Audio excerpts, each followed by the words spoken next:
Hi guys! Welcome back sa channel natin at ngayon ay mag-harvest tayo ng kangkong na itinanim natin nung nakaraang buwan. So, let's go! Ito yung kangkong guys. Actually, maliit pa lang yung maliliit pa lang sila. Pero, kailangan ko ng kangkong mamaya kasi mag-adobo ko ng tokwa. So, halo natin yung tokwa. So, putulin na natin. Maliliit pa sila guys, pero pwede na. Oh, look at that, oh. Maliliit lang yung parang naano sila guys na parang naano sila na peste, pero ewan. Mataba naman yung nandito na part. Pero ito yung ano niya. Yan.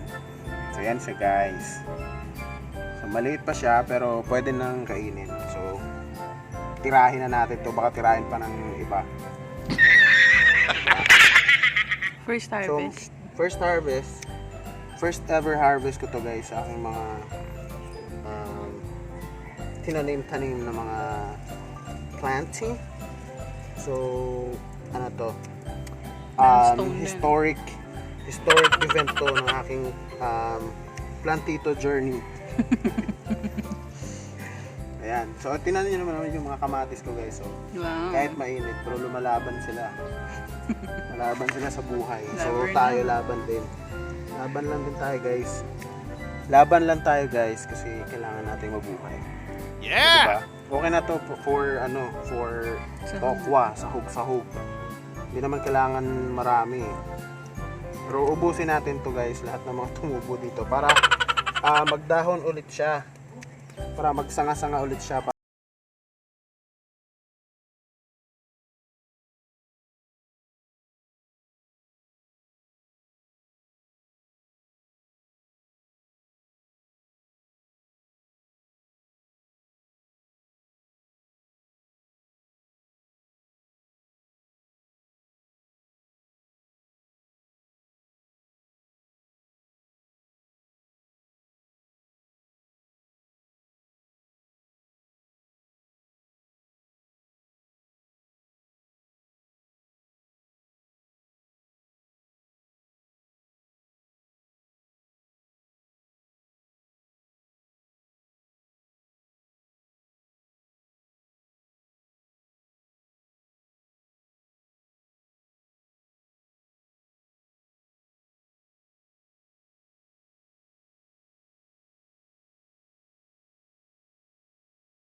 Punto sila sa pataba. Okay lang yan kasi pambahay lang naman. Hindi naman kailangan malagong malago dahil tayo lang kakain yan. Walang pesticide yan, oh. Very organic. Walang pesticide to guys. Nahayaan lang yung mga langgam dyan.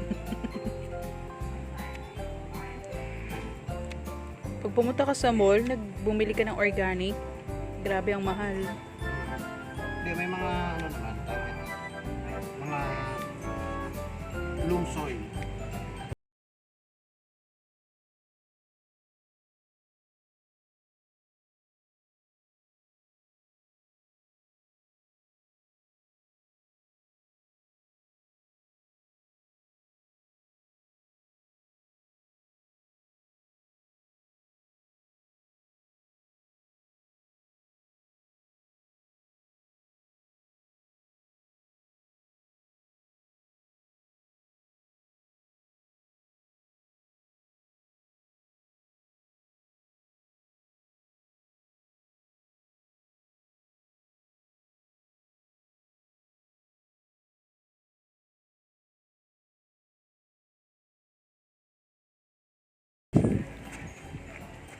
Lingon-lingonin mo ha.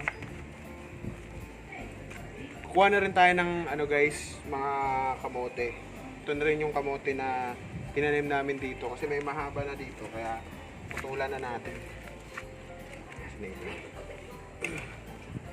Iya. Upo lang siya dun. Ito, haba. Kunin mo na lahat yan. Ito, Ang taba. haba ng kamote.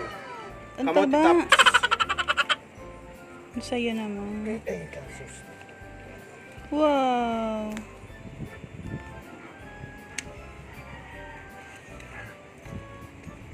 Ang ganda. Oh.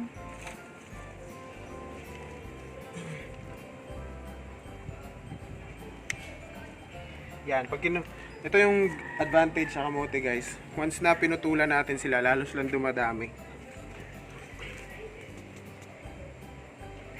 Kira-ref mo na lang natin yan. Sasabaw natin yan eh. Masarap yan isabaw bukas.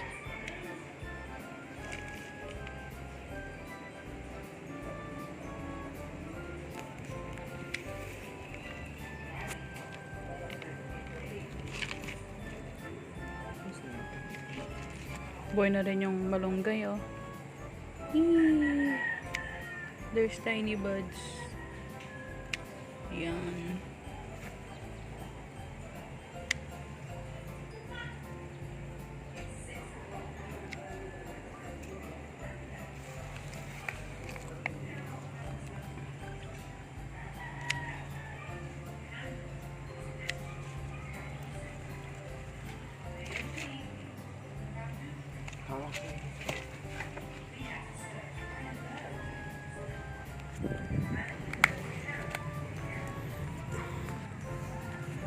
Guys, kasabayan lang din to ng kasabayan lang din to siya ng tawag na ito, nung kangkong. Hindi pa siya ganun kahaba, pero mas magandang hindi na siya pahabain para hindi na siya lumaki talaga. Para hindi siya parang masukal tingnan. So every time na may tumutubo na mga parang udlot-udlot, kailangan kunin na namin para magulay at hindi na siya lumago. Tinaniman ko rin siya ng pula na uri ng talbos. Eh yung isa, may talagang bunga siya sa ilalim. No? Bubunga din yan.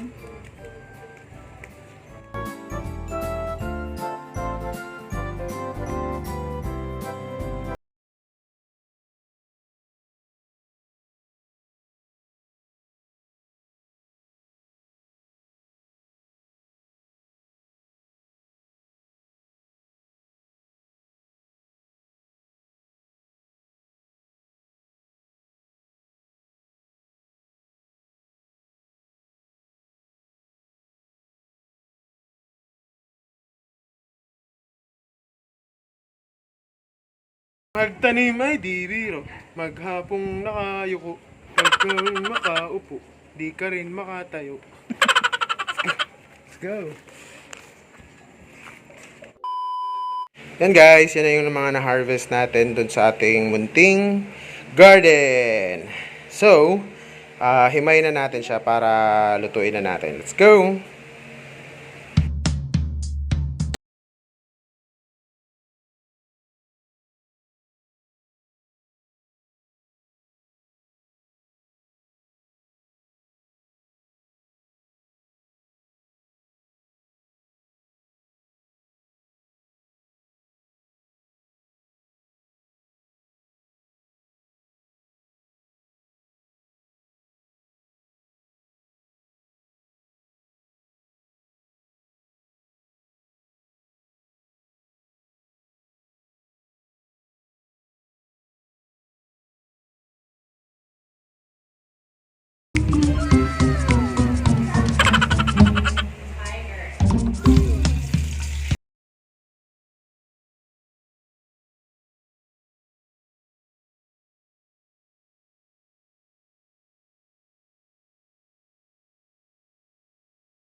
Yan guys, thank you so much sa pagsama sa amin sa pagluto ng aming mga pagkain mula sa aming garden. So yan guys, ito na yung niluto ko kanina, finished product. So, healthy living tayo guys. So ito yung tipid tips. Ito yung talbos ng kamote. So, sinalad namin. So, favorite namin yung mag-asawa, salad.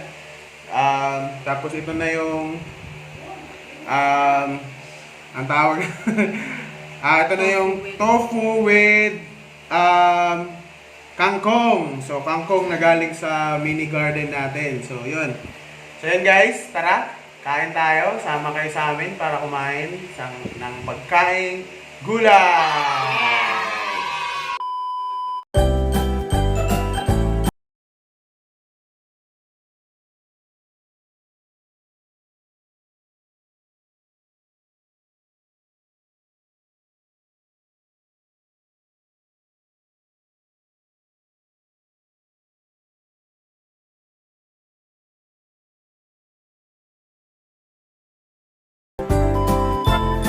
So, yun guys. Salamat ulit sa panonood ng video na ito. And huwag nyo kalimutan guys na i-click ang subscribe button at i-like na rin yung video na ito. At yun, i-click yung notification bell para ma-notify kayo pag may bago kaming upload. Okay? Okay? Bye-bye!